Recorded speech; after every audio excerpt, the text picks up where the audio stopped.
প্রায় কোটি টাকা দামে দল পেয়েছেন সাকিব আল হাসান। তার সঙ্গে একই দলে খেলবেন ইংলিশ মারকুটে ব্যাটার অ্যালেক্স হেইলস আর ক্যারিবীয় তারকা আন্দ্রে ফ্লেচার।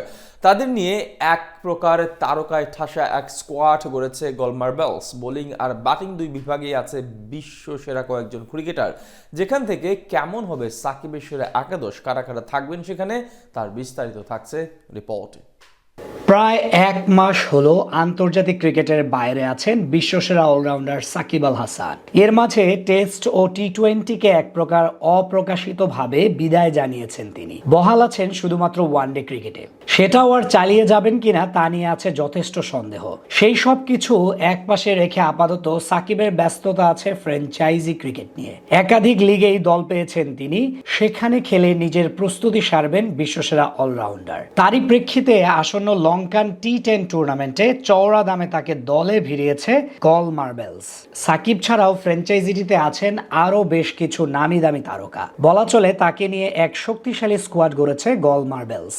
সাকিব সবশেষ ম্যাচ খেলেছেন ভারতের বিপক্ষে কানপুরে। এরপর ঢাকায় এসে অবসর নেওয়ার ঘোষণা দিতে চাইলেও নানান জটিলতায় তার হয়ে ওঠেনি। এদিকে আসন্ন বিপিএলেও এক প্রকার অনিশ্চিত তিনি, কিন্তু মাঠের মানুষ তো আর মাঠের বাইরে বসে থাকতে পছন্দ করেন না। তাই প্রথমবারের মতো হতে যাওয়া লঙ্কান টি10 লিগে নাম দিয়েছিলেন সাকিব। সেখানেই তাকে প্লাটিনাম ক্যাটাগরিতে দলে নেয় গোলমার্বেলস। ফ্র্যাঞ্চাইজিটিতে সাকিবকে মিডল অর্ডারে রেখে ওপেন করতে পারেন ইংলিশ তারকা ব্যাটার অ্যালেক্স হেইলস।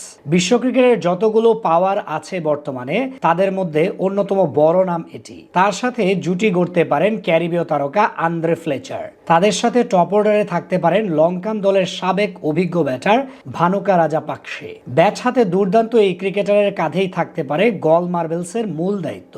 এছাড়া দলটির মিডল অর্ডারে সাকিবের পাশাপাশি থাকতে পারেন তরুণ চামিন্দু বিক্রমাসিংহে ও প্রভাত জয়সূরিয়ার মতো উদীয়মানরা। সাকিবের পাশাপাশি ফ্র্যাঞ্চাইজিটি নিজেদের আইকন প্লেয়ার হিসেবে স্কোয়াডে যুক্ত করেছে লঙ্কান জাতীয় দলের তারকা স্পিনার মাহিশ থিকসানাকে। বলা চলে টাইগার অলরাউন্ডারের সাথে তার স্পিন রসায়নটা দেখার জন্য মুখিয়ে আছে দুই দেশের ভক্তরা। তবে গোলমার্বেলসের সবচেয়ে শক্তির জায়গা তাদের পেস ইউনিট, যেখানে আছেন English pacer Luke Wood, BPL এ চট্টগ্রাম কিংসের হয়ে নাম লেখানো বিনোরা ফার্নান্দো।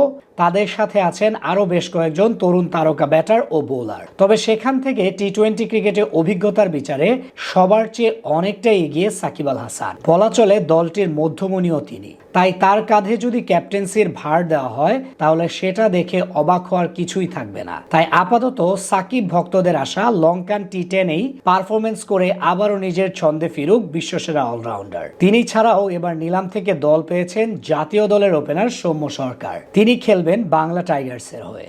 এবারই প্রথম শুরু হতে যাচ্ছে 10 ওভারের ফরম্যাটে লঙ্কান টি10 সুপার লিগ, যেখানে অংশ নেবে মোট 6টা ফ্র্যাঞ্চাইজি।